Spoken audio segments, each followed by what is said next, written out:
काची व्याप्ती देह विसरे आपुला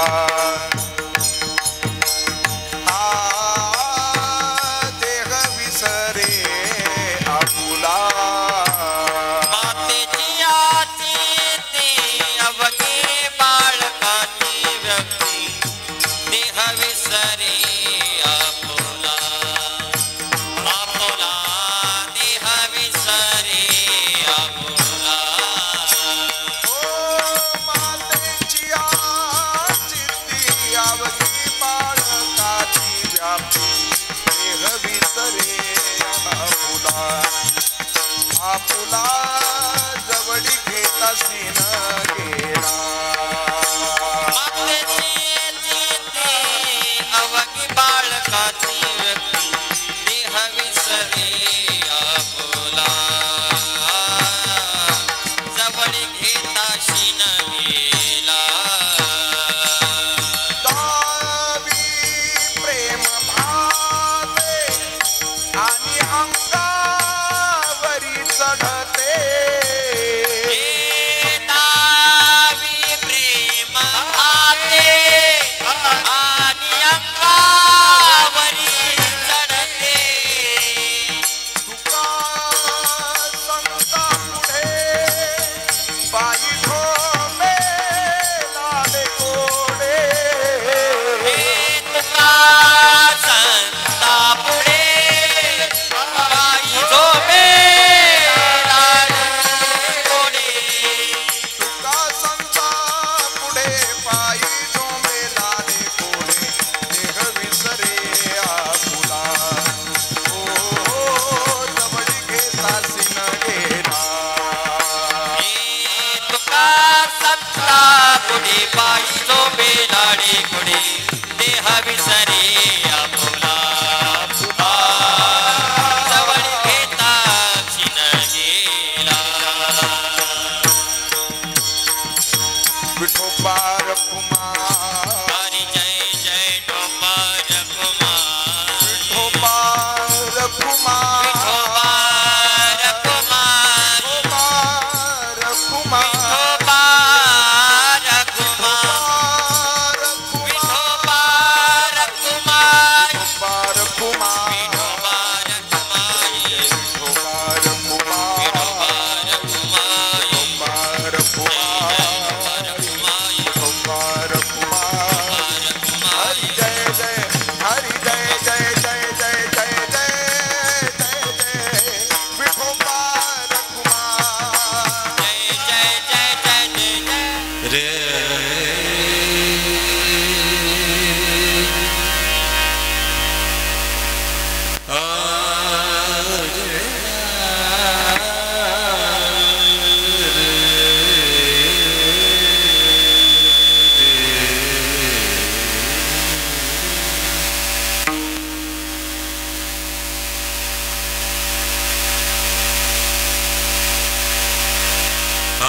मातेची आजी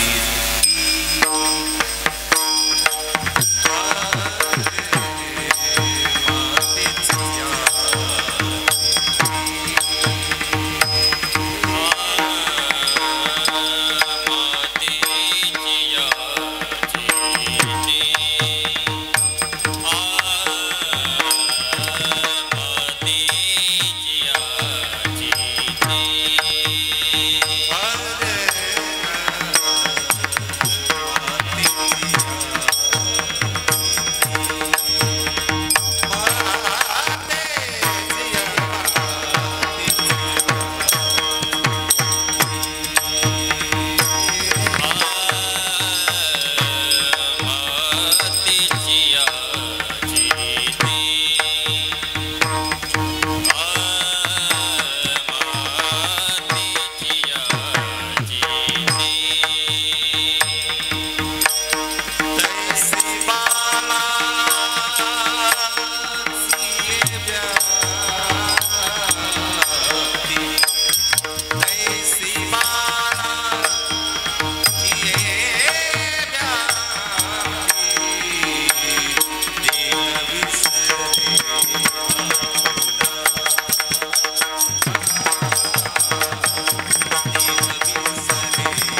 मातेची चित्ती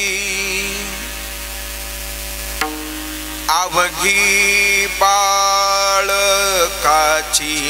व्याप्ती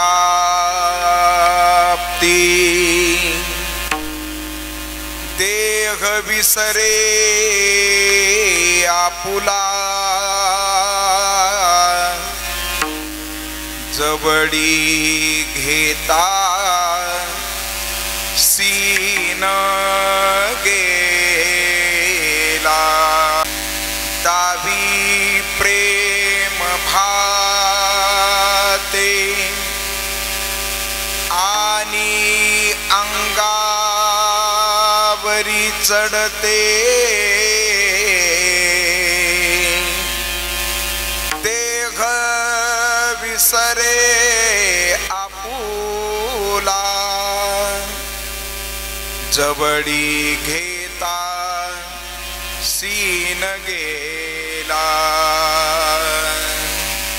आपुला जवळी घेता सीन गेला चरणा संताची त्यांच्या कृपादाने कथेचा विस्तारू बाबाजी सद्गुरु दास तुका नमो ज्ञानेश्वरा नमो ज्ञानेश्वरा नमो ज्ञानेश्वरा नमो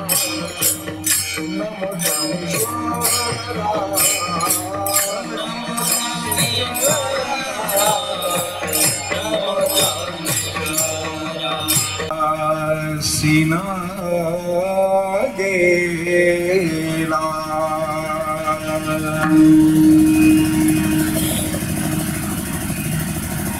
अनंत कुट ब्रह्मांड नायक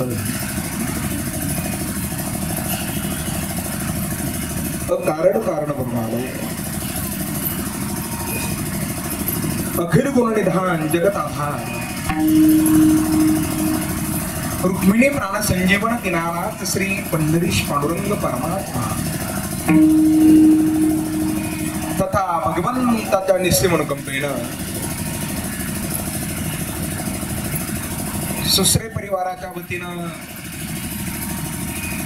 श्रद्धेनं पूर्णत्वाला जाणारा हा पूज्य मातोश्रींचा श्राद्ध विधी आणि पूज्य पिताश्रींचा हा पुण्यस्मरण विधी तत्संबंधानं आयोजित असणारं आजचं हे सुंदर असं हरिकीर्तन सेवेच्या चिंतन निरूपणार्थ जो काही अभंग आपल्या समोर गायला आहे तो देहूचे श्रीमंत संत जगद्गुरु तुकोबारा यांच्या गाथारूपी मागे केला आहे. एका पवित्र नात्याचं स्मरण करून देऊन तुकोबारा साधुसंत मार्गावरती लढिवाळपणानं आपल्या अंतःकरणातील भाव प्रकट करत आहे. त्या संतांना तुकोबारा म्हणतायत तुका संता पुढे पायी झोंबे लाडे कोडे. अशा संतांच्या चरणारविंदावरती तुकोबारा आहे आपल्या अंतःकरणातील भाव प्रकट करत असताना त्या संतांना सांगतायत आम्हाला माहिती आहे तुमचा स्वभाव म्हणजे माते समान आहे आणि मातेचा जर विचार जर केला तर तिच्या चित्ताचा विषय केवळ आणि केवळ तिचं बाळ आहे. स्मरण करून देत असताना तुकोबारा म्हणतात मातेची चित्ती अवघी बाळकाची व्याप्ती. आणखी त्या मातेच्या संबंधानं वर्णन करत असताना तुकोबारा म्हणताय ज्या मातेला स्वतःच्या देहाचा विसर पडतो कितीही माता दमलेली असू द्या कितीही थकलेली असू द्या ज्या वेळेला तिचं लेकरू तिच्या दिशेनं धावत येतं आणि त्या लेकराला ती माय उचलून घेते त्या वेळेला तिचा सीन हलका होतो. जवळी घेता सीन गेला. त्या लेकराला वेगळ्या वेगळ्या प्रकारचे प्रलोभन ती माय खऱ्या अर्थानं दाखवत असते. दाबी प्रेम पाहते आणि मग त्या प्रलोभनाला ते लेकरू पाहतं मायबाप आणि असं लेकरू धावत धावत येतं आणि त्या मातेच्या अंगावरती झेपावतं आणि अंगावरी चढते असे तुकोबाराय संतांना म्हणताय. तुम्ही खरी अर्थानं ह्या जगताची माय आहात म्हणून तुमच्या चरणा रविंदावरती मी माझा भाव व्यक्त करतोय. तुका संता पुढे पायी झोंबे लाडे कोडे देह विसरे आपुला जवडी घेता सीन गेला. प्रबल थोडं कमी करा. अभंगाच्या चारही चरणाचा सरळ सरळ भाव आपल्या समोर मांडण्याचा आमचा अल्पसा प्रयत्न होता. प्रस्तुत अभंगाचं हरिचिंतन करण्याच्या अगोदर चाललेल्या कार्यसंबंधानं वक्त्यांना दोन शब्दाचा परिहार देणं हे वक्त्याचं खरी अर्थानं क्रमशः कर्तव्य आहे. पवित्र आपलं श्री क्षेत्र पढेगाव आणि आपण सर्वजण पवित्र अशा ह्या भक्तिमंडपामध्ये आज एकत्रित जमलो. ती भूमिका सर्वांना ज्ञात आहे. आपल्या गावातील सुसरे परिवार एक आध्यात्मिक उंची गाठलेला हा परिवार खऱ्या अर्थानं आपल्याला ह्या परिवाराची ओळख आहे. अध्यात्माबरोबर शैक्षणिक उंची सुद्धा ह्या परिवाराची वाखणण्याजोगी आहे. आणि अशा ह्या परिवाराच्या आधारवर पूज्य पिता श्री स्वर्गीय श्री खंडेराव मारुती पाटील सुसरे 5 वर्षापूर्वी पूज्य पिताश्रींचं देहावसान झालं आणि तदनंतर 4 वर्षानंतर पुरुष एक प्रसंग या परिवारावरती ओढवला. म्हणजे आजपासून 1 वर्षापूर्वी या परिवाराच्या आसाऱ्या मातोश्री स्वर्गीय गंगा भागीरथी लीलाबाई खंडेराव सुसरे आज या मातेचा आसारा हा श्राद्धविधी पूर्णत्वाच्या दिशेने नेत असताना हा समस्त आसारा सुसरे परिवार विशेषत्वानं त्यांची आसारी मुलं श्री अण्णासाहेब खंडेराव पाटील सुसरे, दुसरा आसारा मुलगा श्री लक्ष्मण खंडेराव पाटील सुसरे, तिसरा आसारा मुलगा श्री खंडेराव पाटील सुसरे, चौथा आसारा मुलगा श्री विठ्ठल खंडेराव पाटील सुसरे आणि 5वा मुलगा श्री नामदेव खंडेराव पाटील सुसरे. त्यांची आसारी सुकन्या सौभाग्यवती बेबीताई शिवाजीराव पाटील गोरे. म्हणजे हे 5 मुलं आसारी मुलगी 6 भावंड आपल्या मातेच्या ऋणातून उतराय होत असताना या परिवाराच्या माध्यमातून आणि विशेषत्वानं या परिवाराची सुकन्या आमच्या तांबेर येथे गागरे परिवारामध्ये दिलेली आहे. आमचे पंढरीनाथ भाऊ गागरे यांच्या स्नेहातून ही सेवा आमच्याकडे सुपूर्द करण्यात आली आणि पुनश्च त्या सर्वांच्या दर्शनाचा आम्हाला लाभ प्राप्त झाला. गावातील श्रावणाच्या नामसप्ताहामध्ये काल्याच्या हरिकीर्तन सभेच्या माध्यमातून आपण एकत्रित जमलो होतो. आज पुनश्च आपण या ठिकाणी एकत्रित आहात. हरिकीर्तन म्हटलं की त्याच्यामध्ये त्या ठिकाणी शृंगार चढवणारे अनेक व्यक्तिमत्व असतात. कार्यक्रमाला लाभलेली सुंदर अशी आसारी साऊंड सिस्टम, त्याचे ऑपरेटर, त्यांनाही आपण विशेषत्वानं धन्यवाद दिला पाहिजे. कीर्तनाचा रंग चढवणारी ही भक्तिरंग साऊंड सिस्टम, त्यांनाही धन्यवाद. त्याचे प्रोपायटर आदरणीय आमचे वसंत आबा खरात, ते या ठिकाणी गायनाची साथ करतायत. त्यांचे आसारे सुपुत्र काका सिस्टम ऑपरेटिंग करतायत. दोघांनाही धन्यवाद. दुसरे गायनाचार्य आदरणीय हरिभक्तीपरायण प्रसाद महाराज तरहाळ, आमचे सन्मित्र आदरणीय शिवाजी राजे, त्यांचे आसारे ते चिरंजीव. हरिकथा करवी बोबड्या बोला आज्ञानी म्हणून आपुल्या बाळा चालवी सकळ नामाने. सर्वांच्या करणारा वृंदावरती मी नतमस्तक होतो. आपल्या गावातील तर बदली मंडळ या ठिकाणी उपस्थित आहेत मायबाप, पण विशेषत्वानं मातापूरवरून सुद्धा बदली मंडळ उपस्थित राहिले. त्यांनाही आपण सुद्धा अभिवादन केलं पाहिजे. सर्वच उपस्थितांच्या करणाऱ्या वृंदावरती मी नतमस्तक होतो. कानेगाववरून सुद्धा बदली मंडळ उपस्थित आहेत, त्यांना सुद्धा विशेष आत्माना धन्यवाद आहे. माता पित्यांच्या ऋणातून उतराई होण्याचा ह्या परिवाराचा हा गोड असा मानस आहे. मायबाप, जी माणसं स्वतःवरील असणाऱ्या उपकाराचा विचार करतायत त्यांना कृतज्ञ म्हटलं जातं, आणि जी माणसं आपल्यावर असणाऱ्या उपकाराचा विचार करतच नाही त्यांना कृतज्ञ म्हटलं जातं. आपण सर्वांनी कृतज्ञ व्हा मायबाप, आपण कृतज्ञ होऊ नका. ऐका सर्वजण ऐका, अनेक जणांचे आपल्यावरती उपकार आहेत. अनेक जणांचे आपल्यावरती उपकार आहे. त्या उपकाराचं वर्गीकरण करत असताना 3 प्रकारानं वर्गीकरण साधू संत मायबापांनी केलं. मायबाप, पहिले आपल्यावर उपकार आहे त्याला म्हटलं जातं आध्यात्मिक उपकार. दुसरे आपल्यावर उपकार आहे त्याला म्हटलं जातं दैवी उपकार.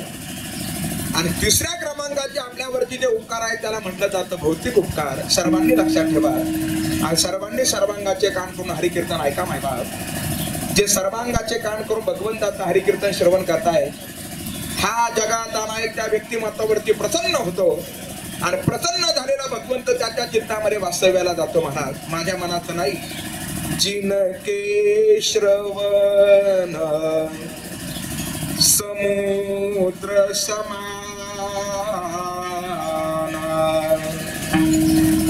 कथा तुम्हारी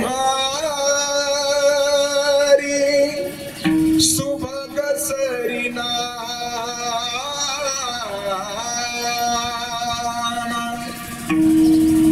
म्हणून सर्वांनी सर्वांगाचे कान करून ऐका आणि हरिकीर्तन होईपर्यंत सर्वांना आमची विनंती असेल, आपल्या खिशातले छोटे छोटे लेकरं पहिले ते शांत करून ठेवा, म्हणजे आपल्याला त्या ठिकाणी कीर्तनामध्ये विक्षेप निर्माण होणार नाही. महाराज, छोटे लेकरं कळतात ना आपल्याला. आपल्या खिशातले मोबाईल सर्वांनी शांत करून ठेवा, म्हणजे तुम्हालाही विक्षेप होणार नाही आणि शेजाऱ्यालाही विक्षेप होणार नाही. महाराज, सर्वांगाचे कान करून आपण कीर्तन श्रवण करा. नियोजित वेळेमध्येच आपण थांबणार आहोत, काळजी करू नका. बरोबर, आता आपण नियोजित वेळेमध्ये थांबण्याचा काय करूया, प्रयत्न करूया. 10:30 सुरू झालं, 12:30 वाजेपर्यंत सेवा करण्याचा आपण काय करूया, प्रयत्न करूया. वेळेमध्ये पोहोचलं म्हणजे बरं असतं. बरं, पुण्या गावामध्ये कधीच बस वेळेवर येत नव्हती महाराज, पण एक दिवस बरोबर 12ची गाडी 12लाच आली. महाराज, सगळे म्हणले आता आपण ड्रायव्हर कंडक्टरचा सन्मान केला पाहिजे. त्यांना असं खाली घेतलं आणि त्यांचा सन्मान सुरू झाला.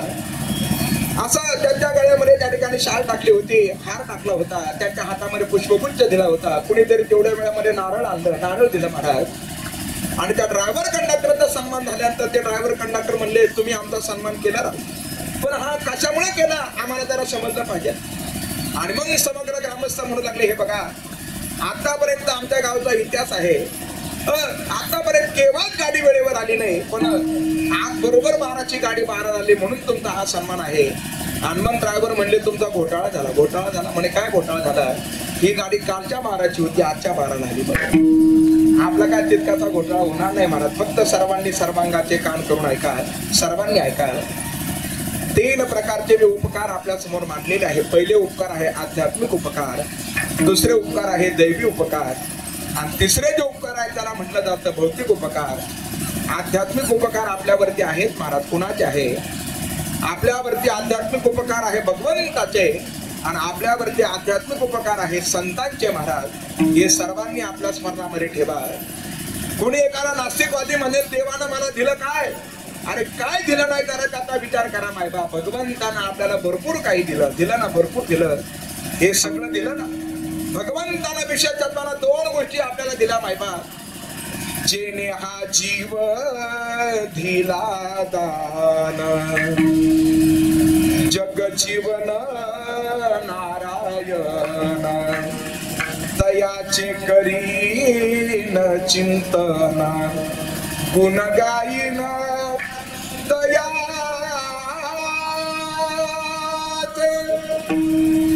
भगवंतानं आपल्याला त्या ठिकाणी काय दिला? जीव दिला. नवे नवे आपण सर्वजण त्या ठिकाणी भगवंताचे अंशच आहोत. भगवंत त्या ठिकाणी अंश आहे आणि आपण त्याचे सर्वजण काय आहोत? अंश आहोत महाराज. हे सगळं भगवंताने दिलं.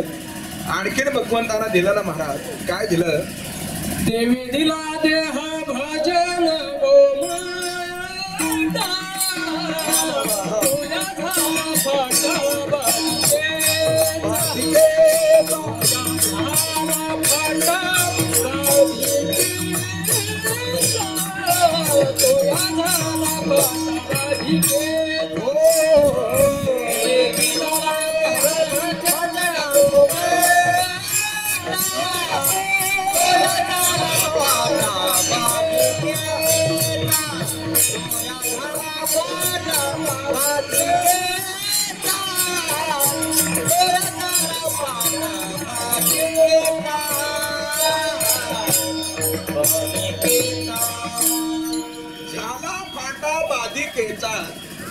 भजना गोमटा देवे देह दिला, तो हा आहे बरं त्या ठिकाणी. ऐका सर्वजण, देवे दिला देह भजना गोमटा, हे भगवंतानी आपल्याला दिलं माहिबा. दिले इंद्रिय हात पाय प्राण सगळ्यांच्या पाठ आहे. दिले इंद्रिय हात पाय कान डोळे मुख बोलाया वचन, जेणे तू जोडीसी नारायण नासे जीवपन भवरोग. हे भगवंतानी आपल्याला दिलं मायबा.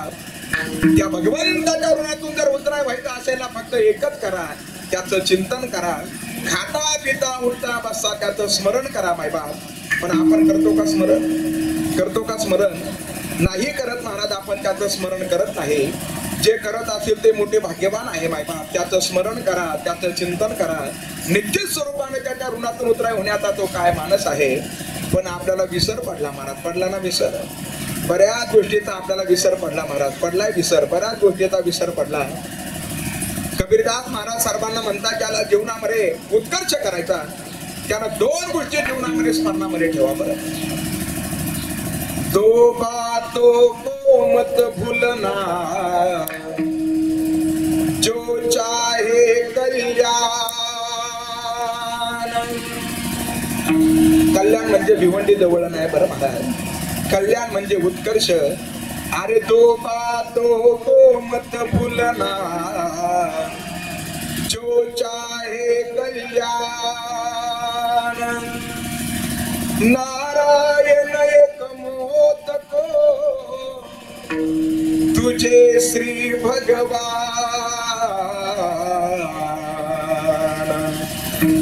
पहिली गोष्ट म्हणजे आपण भगवंताला विसरू नका. दुसरी गोष्ट म्हणजे आपण मृत्यूला विसरू नका. कारण दोनही गोष्टी काय आहे? सत्य आहे माय बाप. आपल्याला देव आठवतो ना महाराज? किती वेळेला आठवतो? जो व्यक्ती आपल्या कपाळाला टिळा लावतो, ज्याच्या गळ्यामध्ये पवित्र तुळशीची माला आहे, तो भगवंताच्या नावाला व्रत वैकल्य करतो. एकादशीचा उपवास, सोमवारचा उपवास, त्र्यंबकची वारी, पंढरपूरची वारी, सगळ्या वाऱ्या करतो. हे सगळं केलं पाहिजे महाराज. निश्चित स्वरूपानं त्या ठिकाणी करावं. त्याही व्यक्तिमत्वाला केव्हा तरी अंतर्मुख व्हावं. आपण एवढं त्या ठिकाणी भगवंताच्या साधनेची चिटकून आहोत. पण मला तरी देव किती वेळेला आठवतो? आपण कधीतरी पहा. अरे जो एवढा चिटकून आहे त्याला जर एवढं आठवत नाही, मग जे बाजूला आहे त्याला कसं आठवत असेल? आपण केव्हा तरी विचार करा. आपल्याला विसर पडला महाराज भगवंताचा. आणि भगवंताचा जर आपल्याला विसर जर पडला नसताच तर तुकोबारांचे शब्दच नसते महाराज. ते तुकोबार आपल्याला प्रश्न विचारतायत, का रे नाठविसी कृपाळू देवासी.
कृष्ण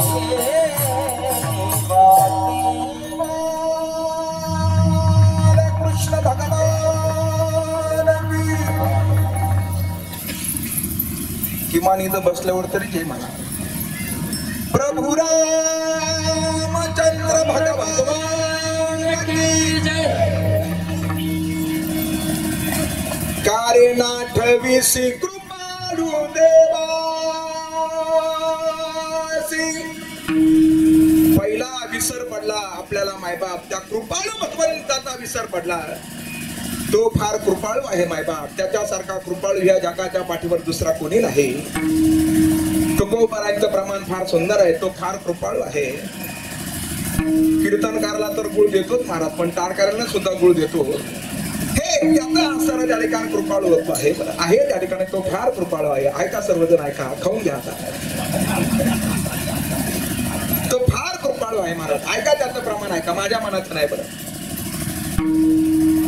चंद्राभुनी शीतळ पानियाभुनी पातळ कल्लोळ प्रेमाचा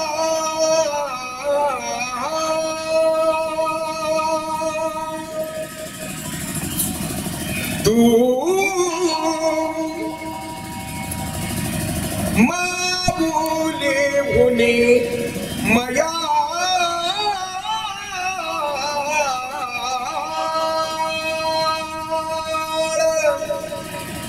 त्याच्यासारखा कृपाळू जगाच्या पाठीवर दुसरा कोणी नाही मायबाप.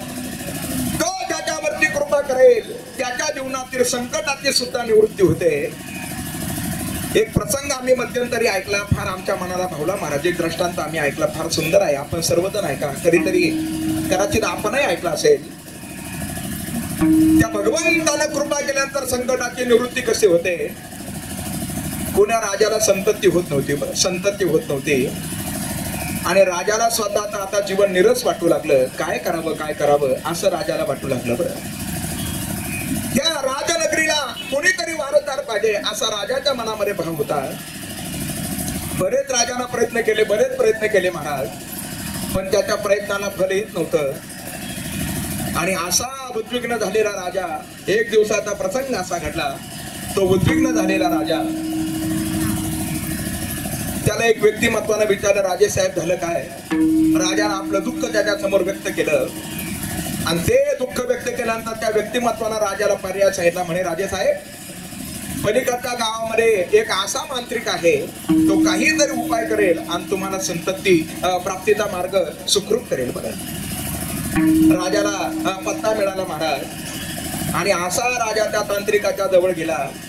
आपल्या मनातील असणारे जे काही खेद आहे त्याला तांत्रिकाच्या जवळ व्यक्त केला. ऐका, आणि मग राजा त्या तांत्रिकाला म्हणू लागला, सांगा तुम्ही कशा पद्धतीने मला संतती होईल, तो उपाय करण्यासाठी मी आता या ठिकाणी आलोय.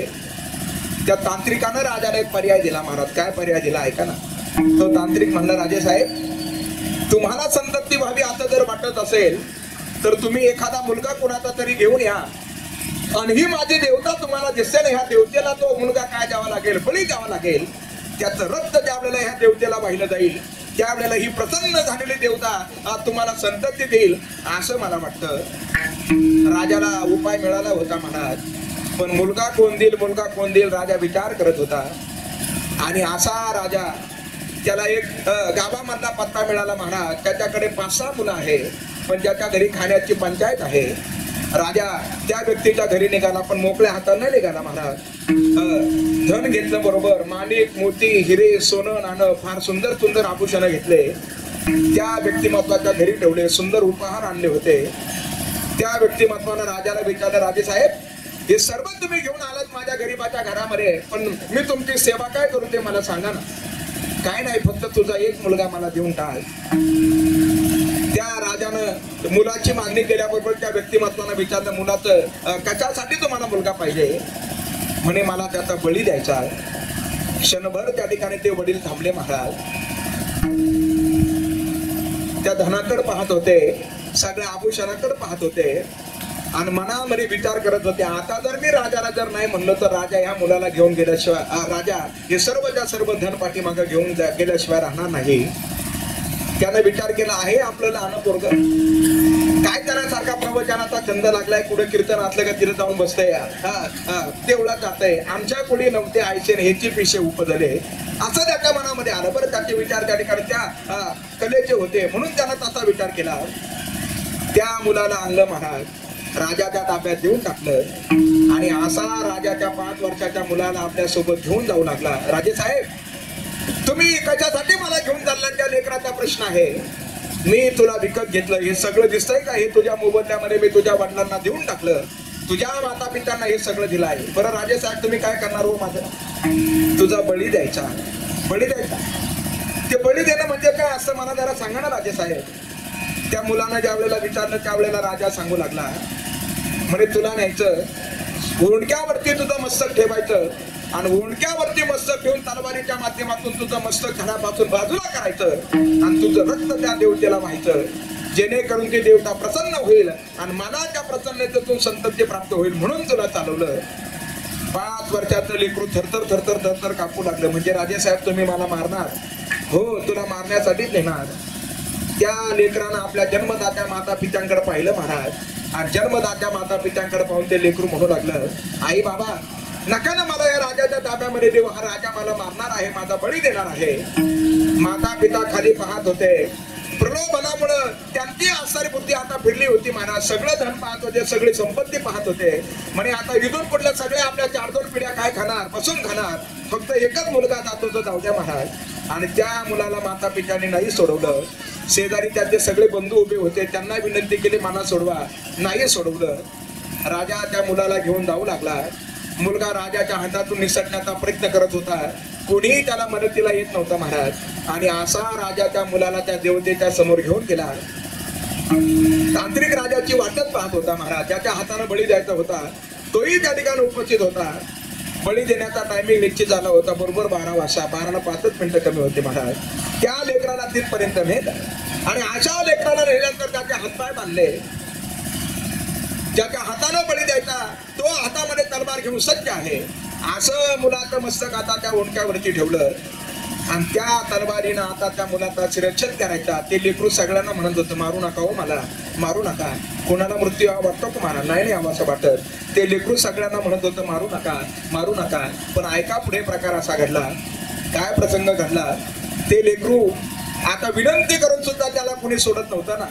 आणि मग त्या लेकरानं राजाला विनंती केली, राजे साहेब आता तुम्ही मला सोडणार नाही हे माझ्या लक्षामध्ये आलं, आणि तुम्ही आता माझा बळी देणार हे 100% खरं आहे. पण एक गोष्ट तुम्हाला माहिती असेल, ज्याचा बळी द्यायचा त्याला त्या ठिकाणी त्याची अंतिम इच्छा विचारली जाते, असं एका महात्म्याच्या मुखातून आम्ही ऐकलं. खरं काय ते राजा? राजा म्हणला, खरं आहे. काय तुझी इच्छा आहे? ते म्हणलं, एकदा फक्त मला या बंधनातून मुक्त करा. आणि त्याला बंधनातून मुक्त केलं आणि त्या मुलानं अशी माती एकत्रित केली महाराजांनी, त्याच्या 4 कोप्या बनवल्या. पहिल्या कोपीच्या समोर उभं राहिलं. राजा पाहत होता अंतिम इच्छा याची काय आहे नेमकं. पहिल्या कोपीच्या समोर उभा राहिला. पहिल्या कोपीच्या समोर उभं राहून 2 हात जोडले, डोळ्यातून अश्रू वाहत होते. आणि त्या कोपीच्या समोर उभं राहिलं. ती कोपी त्याला पायाला पाडून टाकली. पहिली पाडली, दुसरी पाडली, तिसरी पाडली महाराज. आणि आता 4थीच्या समोर उभं राहिलं. राजा म्हटलं, हे काय चाललं रे तुझं? अंतिम इच्छा विचारली, त्या कोप्या काय तयार केल्या आणि अशा तयार केलेल्या कोप्या तू पाडूनही टाकल्या. आणि 4थ्या कोपीच्या समोर आता उभा राहिला. नेमकं हे काय चाललं आम्हाला जरा सांग. आणि मग ते लेकरू सांगू लागलं, राजा खरं सांगू का, पहिली जी कोपी होती ती माझ्या माता पित्यांसाठी होती. त्या माता पित्यांची सेवा करणं माझं कर्तव्य होतं. पण त्या माता पित्यांनी मला तुमच्या ताब्यामध्ये दिलं आणि त्या माता पित्यांना मी विनंती करत होतो, मला सोडा, मला सोडा. पण त्यांनी माझा धिक्कार केला म्हणून मी सुद्धा त्यांचा धिक्कार केला. त्यांच्या अनुषंगाने असलेली कोपी मी पाडून टाकली. दुसरी कुणासाठी होती रे? दुसरी जो माझा परिवार होता ना, माझे बंधू, माझे चुलते, सर्व परिवार, त्यांना विनंती केली, त्यांनी मला सोडलं नाही म्हणून त्यांचा धिक्कार केला. तिसरी कुणासाठी होती? राजे साहेब राग येऊ देऊ नका, पण ती कोपी आता तुमच्यासाठी आणि ह्या सगळ्या तुमच्या सेवकांसाठी, तुमच्या सैनिकांसाठी. म्हणे तुम्हाला विनंती करून सुद्धा तुम्ही मला सोडत नाही. आणि आता ही जी 4थी कोपी आहे ना, ही 4थी कोपी दुसरी तिसरी कुणासाठी नाही, त्या भगवंतासाठी आहे. आणि आता मी त्या भगवंताला कळवळून सांगतोय, आता सगळे माझे आधार आता संपून गेले महाराज. आधार नाही कोणी मज बाप नामाय, अशी माझी स्थिती निर्माण झाली. आणि ते लेकरू दोन हात जोडलेलं होतं, घळघळ डोळ्यातून अश्रुधारा वाहत होत्या. आणि आता ते भगवंताला म्हणत होतं, जसे कानोपात्रेचे शब्द आहे तसे त्या लेकराचे शब्द असावे. मोकलोनी आस थालो मी उदास, मोकलोनी आस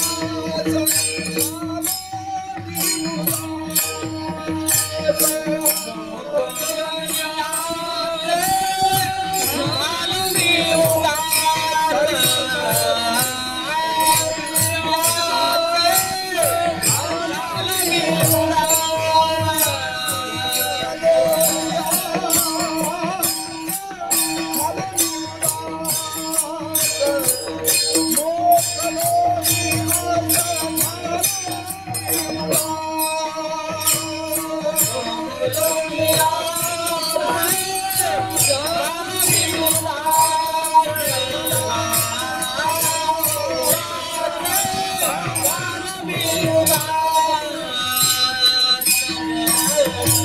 राजा, सर्वांनी माझा आता धिक्कार केला रे राजा. पण मला ज्ञान आहे, सगळं जग ज्याचा धिक्कार करतं त्याचा स्वीकार करणारा परमात्मा असतो हे मला माहिती आहे. म्हणून आता मी त्याला विनंती करतोय. आणि तीच विनंती कानोपात्रेने केली होती. हे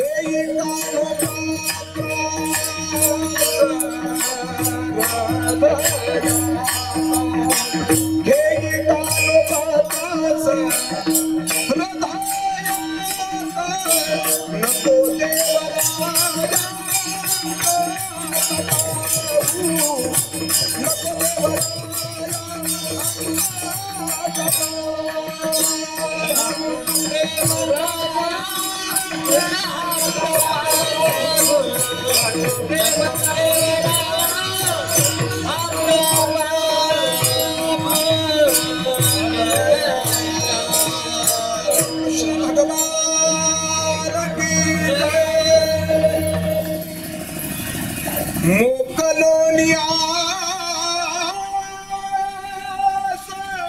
झालो मी उदास. राजा, आता कोणीच माझा आधार शिल्लक राहिला नाही. म्हणून आता त्या भगवंताला मी करुणा मागतोय. राजानं त्या लेकराचे शब्द ऐकले महाराज. आणि राजाच्या बुद्धीमध्ये परिवर्तन झालं. आणि राजा मनामध्ये विचार करू लागला. काय विचार करू लागला? राजा म्हटला, अरे या लेकराचा मी बळी देणार, याचं रक्त मी या देवतेला वाहणार. तांत्रिकानं मला सांगितलं असंतती होईल, पण ती होईल का न होईल याची मला शाश्वती नाही. बरं, पुन्हा त्यानं विचार केला, जरी मला संतती झाली, मुलगा होईल का मुलगी होईल याची सुद्धा मला शाश्वती नाही. बरं, झाला मुलगा झाला, तो ज्ञानी जन्माला येईल का मूर्ख जन्माला येईल याची सुद्धा मला शाश्वती नाही. अरे मग हे सगळं जर पुन्हा जर अशाश्वत जर असेल, आपण त्याच्या नादी लागण्यापेक्षा हे 5 वर्षाचं लेकरू किती ज्ञानाच्या गोष्टी बोलतंय, किती छान छान बोलतंय. आपण जर ह्या लेकराचा बळी देण्यापेक्षा ह्या लेकराला जर आपण जर मांडीवरती घेतलं तर ह्या नगरीला चांगला राजकुमार प्राप्त होईल. असा राजाचा विचार बदलला महाराज. आणि तो विचार बदलवणारा दुसरा तिसरा कोणी नाही, तो म्हणजे कृपाळू भगवंत आहे. तो कृपाळू भगवंत राजानं त्या लेकराला घेतलं, राजनगरीमध्ये गेला, भूदेवांना बोलून त्याचं दत्तक विधान केलं महाराज. त्या कृपाळू भगवंताचं आपण सदैव काय ठेवा, स्मरण ठेवा. पहिली गोष्ट म्हणजे आपण भगवंताला विसरू नका, कारण त्या भगवंताचे आपल्यावरती जे उपकार आहेत ते म्हणजे आध्यात्मिक उपकार आहे. आपण ह्या मुद्द्याचा विचार करतोय महाराज. त्याचा विसर पडू देऊ नका. आणि दुसरी गोष्ट म्हणजे मृत्यूचा विसर पडू देऊ नका. मरायचं ना प्रत्येकाला, कोणाला मरा वाटतं का? आगा मर बोलून साहाती मेलियावरती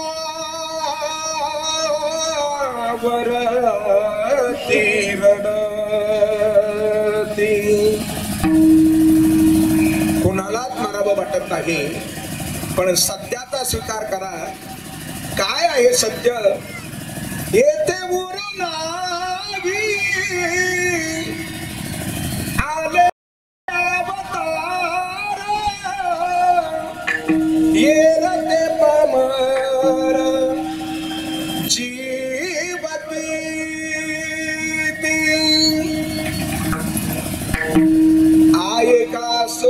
आएगा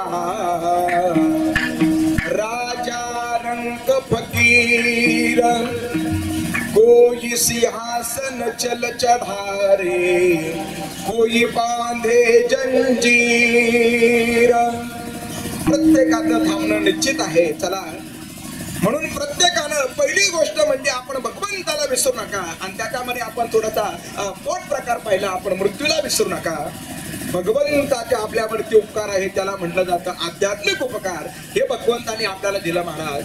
डोळ्याची किंमत कळते महाराज, कळते ना डोळ्याची किंमत. त्याची तीव्रता कमी होऊ द्या, मग त्या ठिकाणी डोळ्याची म्हणजे त्याचं त्या ठिकाणी क्षमता कमी होऊ द्या, मग त्याची किंमत कळेल. कानाची किंमत कळते ना आपल्याला, कानाची आहे ना, कानानं आपल्याला ऐकू येतं ना महाराज. पण नंतर नंतर त्या ठिकाणी त्याची सुद्धा क्षमता काय होते, त्याच्यामधली शक्ती कमी होते आणि माणसं काय होतात, बैरे होतात ना बैरे. आणि लवकर लवकर बैरे होण्याचं एक कारण नाथ महाराजांनी सांगितलं महाराज. नाही ऐकिले हरी कीर्तन. सारख्या लोकांचा वाद ऐकण्यामध्ये त्यानं वेळ घातला महाराज. नाही केले पुराण श्रवण नाही संत कीर्ती श्रवणी आली नाही साधू सेवा घडीली. परिणाम काय झाला? पैरा झालो या जगी, पैरा झालो, पैरा झालो, पैरा झालो, जगी पैरा झालो, पैरा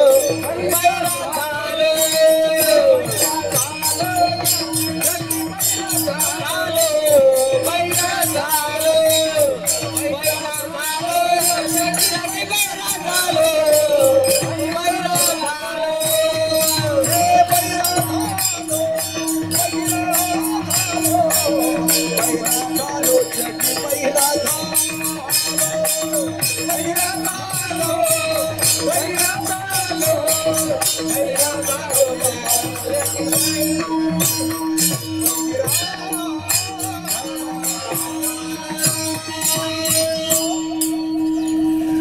कोणेच बाबा डॉक्टरांपर्यंत जाऊन दाखल झाले होते.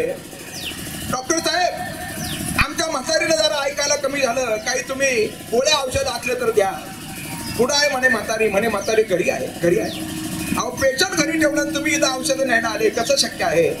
एक काम करा बाबा, म्हातारीला साधारण किती अंतरावरून ऐकू येत नाही, साधारण किती अंतरावरून तिला ऐकू येतं हे मला दोन्ही गणित त्या ठिकाणी घेऊन या, म्हणजे मला तशा हिशोबानं गोळ्या देता येईल. परत गेलं महाराज, म्हातारं गेलं, अंगणातूनच आवाज दिला, काय भाजी केली रे? नाही आला रिप्लाय. म्हणे म्हातारीच्या कानापर्यंत पोहोचत नाही. गोट्यापर्यंत आलं, काय म्हणतो मी, काय भाजी केली? नाही आला रिप्लाय. असं गोट्यावरती चढलं, पुन्हा आवाज दिला, काय भाजी केली? नाही आला रिप्लाय. आता डायरेक्ट दरवाजामध्ये गेला, आवाज दिला, काय भाजी केली रे? नाही आला रिप्लाय. आणि असं म्हातारीच्या जवळ गेलं, म्हातारीला म्हणतात काय भाजी केली? आणि मग म्हातारी म्हणली, केव्हापासून सांगते वांग्याची केली, वांग्याची केली, वांग्याची केली, वांग्याची केली. आता ज्याला कळेल त्याला कळेल. घोटाळा म्हातारीमध्ये नव्हता, घोटाळा कुठं होता? म्हाताऱ्यामध्ये. त्या ठिकाणी बहिर कानाची क्षमता कमी झाल्यानंतर त्या ठिकाणी आपल्याला त्याची किंमत कळते महाराज. हे भगवंतानं आपल्याला दिलं मायबाप, यानं हे सुंदर आपल्याला त्या ठिकाणी दिलं. कमल मुख हरी भजन को दिया. आपण पण एकच केलं महाराज. खाया पिया सुख से सोया नहा जमाना खोया खोया खोया खोया हरि भजन को दिया. कमल मुख हरि भजन को दिया. एका एका इंद्रियाची किंमत आपल्याला त्या ठिकाणी कळेल महाराज. कोणा एका महात्म्याचं ऑपरेशन झालं. ऑपरेशन झाल्यानंतर तिसऱ्या दिवशी महात्म्याला आता सुट्टी द्यायची होती महाराज. डॉक्टरांनी विचारलं, हृदयाचं ऑपरेशन झालं होतं बरं. आणि असं हृदयाचं ऑपरेशन झालं. डॉक्टरांना विचारलं, म्हणे बिल किती झालं? आणि असं बिल किती झाल्यानंतर डॉक्टर म्हणले, तुमचं बिल झालं 3 लाख रुपये बिल झालं बरं. 3 दिवस तुम्ही थांबलेले, तुमचं 3 लाख बिल झालं. आणि ज्या वेळेला ते बिल त्या महात्म्यानं ऐकलं, महात्म्याच्या डोळ्यातून गळगळ गळगळ अश्रुधारा वाहू लागल्या.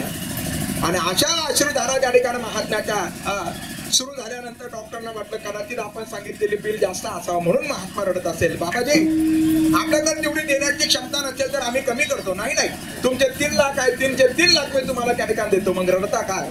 आणि मग डॉक्टर विचारल्यानंतर त्या महात्म्यानं उत्तर दिलं. महात्मा म्हणला, अहो डॉक्टर साहेब, 3 दिवस फक्त तुम्ही माझ्या हृदयाची रखवाली केली आणि ते सुरक्षित ठेवलं, त्याचे तुम्ही 3 लाख रुपये घेताय. आणि त्या जगाच्या नायकानं आतापर्यंत एवढं व्यवस्थित ठेवलं, त्यानं केव्हा त्याची किंमत मागितली नाही महाराज. आपण त्या भगवंताला खऱ्या अर्थानं काय करू नका, विसरू नका. त्याचे आपल्यावर उपकार आहे आध्यात्मिक, दुसरे उपकार आपल्यावरती आहे त्या ठिकाणी संतांचे, ते सुद्धा आध्यात्मिक उपकार आहे. संतांचा उपकार सांगावया नाही पार. ते संत आपल्याला काय करताय, भगवंतापर्यंत घेऊन जातात महाराज. ते संत आपल्या अज्ञानाची काय करतायत, निवृत्ती करतायत महाराज. काय करतात संत? संत करतात क्रांती. काय करतात संत? संत घालवतात भ्रांती. काय करतात संत? संत शिकवतात भक्ती. काय करतात संत? संत प्रदान करतात मुक्ती. आणि काय करतात संत? संत प्राप्त करून देतात भगवंता. आपल्याला त्या ठिकाणी संतांमुळे आहे भगवंताची प्राप्ती, असं त्या ठिकाणी संतांच्या बाबतीमध्ये वर्णन केलं जातं.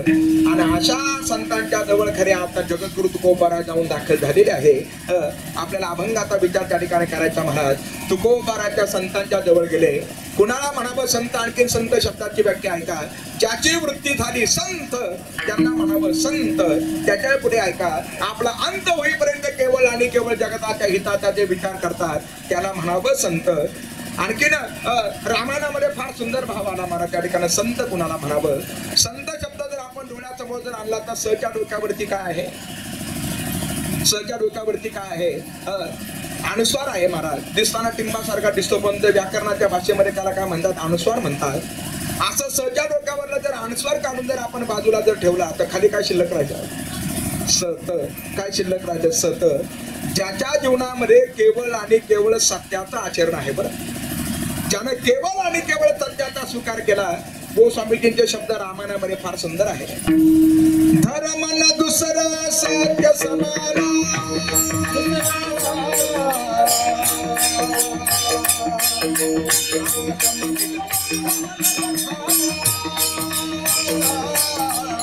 श्री राम जय राम जय राम, श्री राम जय राम जय जय राम, बोलो राम जय राम जय राम, राम जय राम जय राम, धर्म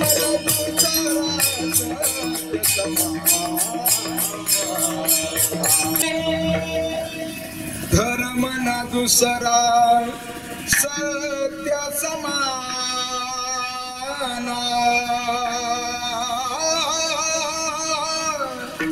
आगम निगम पुराण बखाना.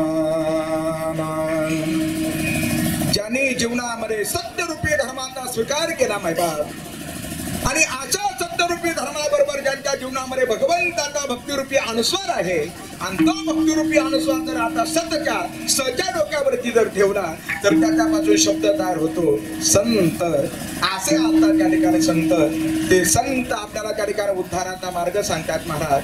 कारण तो नाथांचे शब्द आहे, संता बिन प्राप्ती नाही, ऐसे वेद देती ग्वाही. तुकोबाराय म्हणतायत संतासी बिनमुख. पुढे सांगितलं त्या ठिकाणी उद्धारासी ठाव नाही भाग्यहीना. आणि त्याला त्या ठिकाणी काय म्हटलेलं आहे, जसं नामासी विन्मुख असल्यानंतर नामासी विन्मुख तो नर पापिया, असं नामासी विन्मुख असला त्याचाही उद्धार होऊ शकत नाही. आणि जो संतांजवळ जात नाही महाराज, उद्धाराचे ठाव नाही भाग्य विना, आणि विन्मुख चरणा संतांची, हे तुकोबारायांचं असणार प्रमाण आपल्याला पाहायला भेटतं महाराज. असे असतात त्या ठिकाणी संत.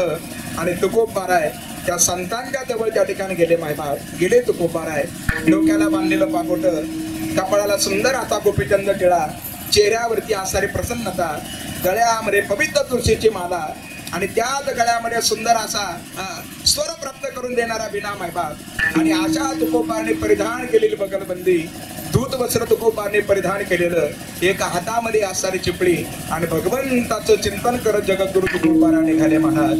रंग रंग पांडुरंग श्री विठ्ठला, श्री विठ्ठला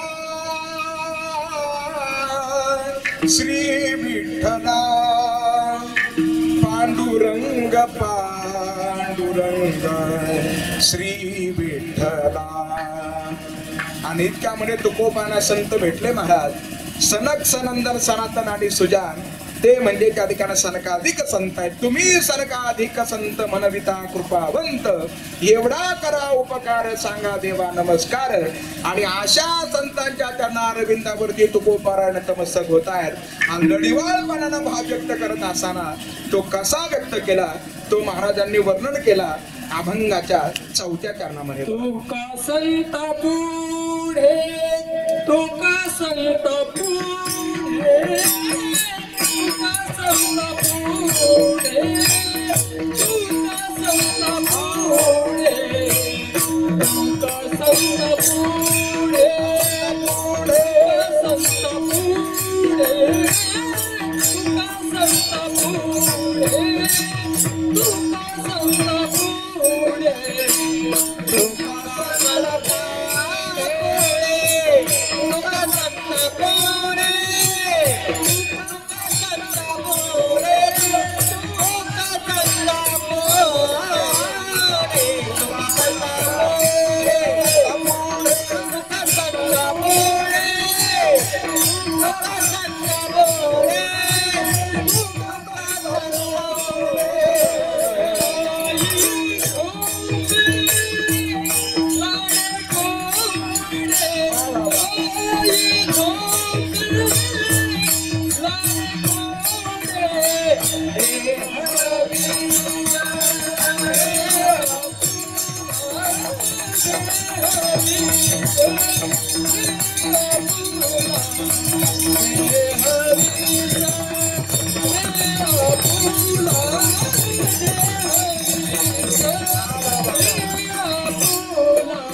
संतांच्या चरणारविंदावरती तुकोबाराय आपल्या अंतकरणातील भाव प्रकट करताय. काय करता संत? कालाच्या भयातून संत आपल्याला निवृत्त करतात महाराज. कारण सगळ्यांना भय आहे काळाचं महाराज. नित्य स्वरूपानं भय आहे काळाचं. आहे ना काळाचं भय? कारण प्रत्येक क्षणाला काळ आपल्या जवळ जवळ येऊ राहिला. कळतोय ना आपल्याला? घडोघडी काळ वाट याची पाहे अजून किती आहे अवकाश. त्या काळाच्या भयातून निवृत्त होण्याचं साधन साधुसंत मायबाप सांगतात. पहिलं कारण भगवंत प्राप्तीचं साधन त्या ठिकाणी साधुसंत मायबाप आपल्याला सांगतात. दुसरं कारण आणि तिसरं म्हणजे आपल्या जीवनातील असणारी चिंता, त्या चिंतामुक्तीचं साधन सुद्धा संत सांगतात. म्हणून त्यांच्या चरणारविंदावरती तुका संता पुढे पायी झोंबे लाडे कोडे. आणि अशा संतांच्या चरणारविंदावरती तुकोबारा नतमस्तक होत असताना त्या संतांना त्या ठिकाणी तुकोबारा म्हणतायत आम्हाला माहिती आहे तुम्ही सगळ्या जगताच्या हितासाठी तुमचं प्राकट्य झालेलं आहे. कारण तुमचा अवतार आहे. अवतार तुम्हा धराया कारण आणि उद्धाराया जन जड जीव. आणि तुम्ही सर्वसामान्य नाही. तुम्ही संत माया बाप कृपावंत. काय मी तुमचं वर्णन करावं? तुम्ही प्रत्यक्षामध्ये बाप स्वरूप आहात. तुम्ही प्रत्यक्ष माय स्वरूप आहात. आणि तुम्ही सगळ्या जगताची माय असल्यामुळं मला त्या ठिकाणी ज्ञात आहे तसा मातेच्या चित्ताचा विषय केवळ आणि केवळ तिचं काय आहे बाळ आहे आणि तो भाव व्यक्त करत असताना त्या पवित्र नात्याचा स्मरण करून देत असताना तुकोबारांच्या श्रीमुखातून शब्द निघाले. काय शब्द निघाले ऐका. मातेची चिंते मातेची चिंते मातेची चिंते मातेची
तुकोबाराने दृष्टांत दिला अभंगाच्या पहिल्या चरणाच्या माध्यमातून त्या मातेच्या चित्ताचा विषय जसं तिथं त्या ठिकाणी बाल आहे तिचं बालक आहे.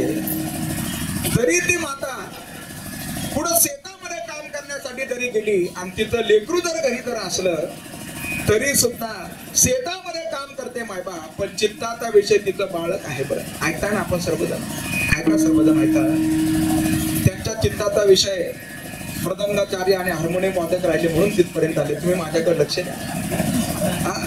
मालकाचं चिंतन करणारे काय असते माता असते. नामदेव महाराजांचे शब्द फार सुंदर आहे. उडाली पक्षीनी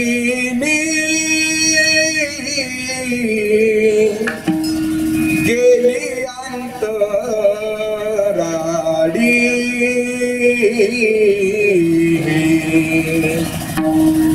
चित्त बाळा दवडी ठेवोनिया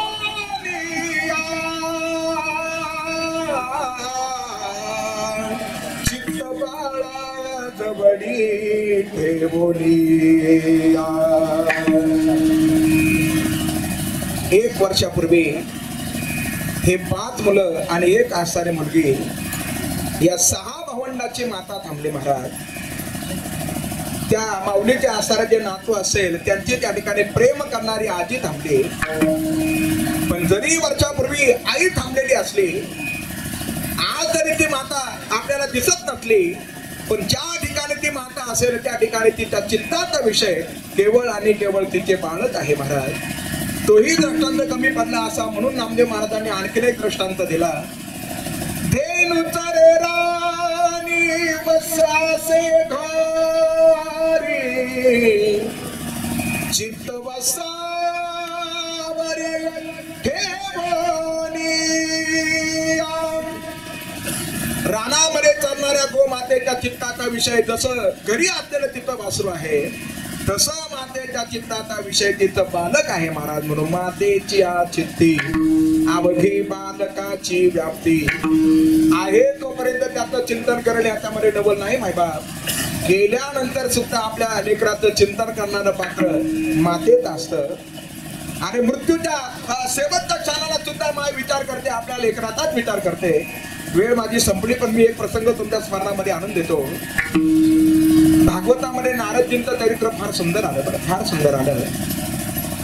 ते उपबरण नावाचे गंधर्व होते. देवलोकामध्ये गायन करून देवलोकांना प्रसन्न करण्याचं त्यांचं काम होतं. पण एक दिवस काय झालं, देवलोकामध्ये गायन करत असताना जरा त्यांनी अश्लील गाणं गायलं. आणि अश्लील गाणं गायल्यामुळं ब्रह्मदेव काय झाले, क्रोधायमान झाले. अरे देवलोकामध्ये अश्लील गाणं गातो, जा तुला मृत्यू लोकामध्ये जावं लागेल, तुला दासीपुत्र व्हावं लागेल. उपबरण नावाचा गंधर्व काय झाला, दासीपुत्र झाला. अरे त्याचं दुर्दैव असं, जन्माला आनंद त्याचे वडील थांबले महाराज. सगळी जबाबदारी आता त्याच्या मातेवरती पडली. 5 वर्षाच्या लेकराला घेऊन ते माता आता याच्या त्याच्या जवळ जात होती. काहीतरी काम द्या हो, काहीतरी काम द्या, काहीतरी काम द्या, जेणेकरून माझ्या लेकराचं मला संगोपन करता येईल. त्या गावामध्ये काय ब्राह्मण स्त्रिया होत्या, तिथपर्यंत ती माय जाऊन दाखल झाली आणि त्या मातेनं विनंती केली. त्यांचं अंतःकरण कळवळलं. त्या मातेला गोशाळेमध्ये काम दिलं महाराज, गो मातेची सेवा करण्याचं. उरलेलं अन्न त्या माऊलीला त्या ब्राह्मण स्त्रिया द्यायच्या. सर्वच्या सर्व अन्न एका पात्रामध्ये त्या ठिकाणी ठेवायच्या महाराज ती माय. आणि एक पात्र असं मोकळं झाकून ठेवायची. लेकराला म्हणायची, बाळा हे सगळं आहे ना, हे तुझ्यासाठी आहे. ते लेकरू म्हणायचं, आई तुझ्यासाठी का, मी माझ्यासाठी झाकून ठेवलं ना, काळजी करू नको, हे सगळं तुला खायचं. आणि एक एक घास आपल्या लेकराला त्या ठिकाणी भरवायची महाराज ती माता. लेकरू लहानचं मोठं होत होतं. ज्या मातेनं केव्हा तरी स्वतःच्या पोटाला चिमटा घेतला मला, चिमटा घेणं कळतं ना आपल्याला. भाकरीच्या टोपल्यामध्ये जर 4 तुकडे शिल्लक असले आणि खाणारी तोंड जर घरामध्ये जर 5 जर असली, भूक असून सुद्धा जी म्हणते मला भूक नाही, तुम्ही 4 जण एक एक तुकडा वाटून घ्या, ती आसारी आई आहे बरं. स्वतःच्या पोटाला चिमटा घेते. कवीनं वर्णन केले, कधी मिळे मुठभर घास, कधी खडे तिला उपवास, ओल्या मातीतून चालताना तुडविले काट्याचे फास, नभीची चांदणी तू चंदनाची शीतल तुझी छाया, मला हवी जीवन भार. अशा अनेक कवींनी मायेच्या संबंधानं आपल्या भावना व्यक्त केल्या. त्या मातेनं लेकराचं संगोपन केलं महाराज. चला, फार मोठा प्रसंग आहे भागवतामधला. मला फक्त अंतिम क्षणाला माता आपल्या लेकराचं चिंतन करते हे सांगायचं. त्या गावामध्ये काही भूदेव आले महाराज, आणखीन ब्राह्मण आले आणि ते काय सांगत होते, भगवंताची कथा सांगत होते. त्या लेकरानं त्या कथेचा भजनाचा आवाज ऐकला. श्रीकृष्ण चैतन्य प्रभू नित्यानंदा, हरे राम हरे कृष्ण राधे गोविंदा. लेकरू त्या मंडपाच्या दिशेनं गेलं आणि त्या मंडपाच्या दिशेनं जात असताना त्या संयोजकाने पाहिलं, हे दासीचं पोरगं आहे, हे चाललं पुढं. त्याची अशी गच्ची पकडली महाराजांनी, त्याला ओढायला लागले. ते म्हणायचं मला कथा ऐकू द्या हो. त्याला ओढलं जात होतं. अशी साऊंड सिस्टम पूर्वीच्या काळी नव्हती महाराज. त्या वक्त्यांना उंच आवाजामध्ये बोलायचं, सगळ्यांनी सर्वांगाचे कान करून ऐकायचं, असं पूर्वीच्या काळी होतं बरं. दुसऱ्या बाजून आलं, पुन्हा त्याला पकडलं, पुन्हा बाहेर खेचलं. तिसऱ्या बाजून आलं, पुन्हा त्याला त्या संयोजकाने पकडलं महाराज. आणि जे महात्मा कथा सांगत होते त्यांचा हा सर्वच्या सर्व प्रकार लक्षामध्ये आला. त्या महात्म्यानं सांगितलं त्या बाळाला पुढे येऊ द्या. महात्म्यानं सांगितल्यामुळे त्या लेकराला सोडलं महाराज. ते लेकरू पुढे आलं. महात्मा म्हणले, असं त्याला इशारा केला. असं व्यासपीठाहून ते वरती आलं. त्याला जवळ घेतलं आणि त्या महात्म्यानं त्याच्या पाठीवरनं हात फिरवला. आणि हात फिरवल्याबरोबर महात्म्यानं त्याला विचारलं, म्हणे बाळा काय तुझं नाव. बाळा शब्द त्या लेकरानं ऐकला महाराज. आणि बाळा शब्द ऐकल्याबरोबर त्या लेकराच्या डोळ्यातून अश्रुधारा वाहू लागल्या. महात्माजी म्हणतात, का रडतो. ते म्हणलं, खरं सांगू का महात्माजी, या सगळ्या गावामध्ये मला बाळा म्हणणार फक्त एकच पात्र आहे, ते म्हणजे माझी आई आहे. आणि तुम्ही मला माझं नाव विचारलं ना, सगळा समाज मला एका नावानं हाक मारतो, ती दुसरी तिसरी हाक नाही. सगळं जण मला दासीपुत्र म्हणतायत आणि दासीपुत्र म्हणून हाक मारली का मी ओळखतो ही हात माझ्यासाठी आहे, मी तिथं धावून जातो. महात्म्याचं अंतकरण कळवळलं आणि त्या महात्म्यानं सगळ्या समाजाला चाललं, हे बघा आजपासून या लेकराचं नाव रामदास असेल, सर्वांनी याला रामदास म्हणायचं. लेकरू रोज यायचं, कथेला थांबायचं. चातुर्मास पूर्णत्वाला गेला, महात्मा जाण्यासाठी निघाले, लेकरू त्यांच्या सोबत जाण्यासाठी निघालं. आई आडवी आली महाराज. आई म्हणली, अहो हा रामदास माझा वृद्धापकाळाचा आधार आहे, त्याला घेऊन जाऊ नका. त्या महात्म्याला जवळ घेतलं. बाळा, दोन प्रकारचे धर्म असतात, एक सामान्य धर्म आणि दुसरा विशेष धर्म. सामान्य धर्म म्हणजे माता पित्यांची, ज्येष्ठ श्रेष्ठांची, गुरुवर्यांची सेवा करायची, आणि दुसरा धर्म म्हणजे त्या ठिकाणी भगवत नामचिंतन करून त्या भगवंताला प्राप्त करून घ्यायचं. पण जोपर्यंत तू सामान्य धर्म यथोचित पूर्णत्वाला नेत नाही, तोपर्यंत विशेष धर्माचं फल तुझ्या पदरामध्ये पडणार नाही. म्हणून तुला माय पित्याची सेवा करावी लागेल. सकल तीर्थाचे धुरे जे का माता पितरे, तया सेवे किर शरीरे लोन किजे. आणि असं लेकरू ते म्हणलं, मग काहीतरी मंत्र द्या. द्वादश अक्षरी मंत्र दिला, ओम नमो भगवते वासुदेवाय. ते लेकरू भजन करत होतं. आणि एक दिवस असं लेकरू भजन करत असताना आई आता गोशाळेमध्ये चालली. सायंकाळच्या वेळेला विषारी सर्प आला होता आणि त्या विषारी सर्पावरती त्या माऊलीचा पाय पडला आणि त्या सर्पानं त्या मातेला चावा घेतला. आणि तसा चावा घेतला, त्या माता पाहते मारा तो विषारी सर्प होता, खाली कोसळली. रामदास रामदास म्हणून हाक मारू लागली. त्या ब्राह्मण स्त्रियांनी तो आवाज ऐकला, मारा त्या धावत आल्या. आणि धावत येणाऱ्या ब्राह्मण स्त्रियांनी विचारलं, झालं काय? मला आता विषारी सर्पाने ताबा घेतला आणि आता माझा मृत्यू निश्चित आहे. जरी मी गेले तरी चालेल, पण तुम्ही माझी विनंती ऐका हो. माझा रामदास फार छोटा आहे, बस म्हटला का बसतो, उठ म्हटला का उठतो. त्याला तुम्ही त्या ठिकाणी आईचं प्रेम द्या, ही मी तुम्हाला विनंती करते. आयुष्याच्या शेवटच्या श्वासापर्यंत जी आपल्या लेकराचं चिंतन करते, तिला म्हणावं आई महाराज, अवघी बालकाची व्याप्ती अशी असते माता, म्हणून मातेची चित्ती अवघी बालकाची व्याप्ती. आणि अशा बालकासाठी जिला स्वतःच्या देहाचा विसर पडतो, म्हणून तुकोबाराय वर्णन करतायत, देह विसरे आपुला, देह विसरे आपुला.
आपल्या लेकराचं संगोपन करत असताना ज्या मातेला स्वतः त्या देहाचा विसर पडतो, देह विसरे आपुला, देह विसरे आपुला,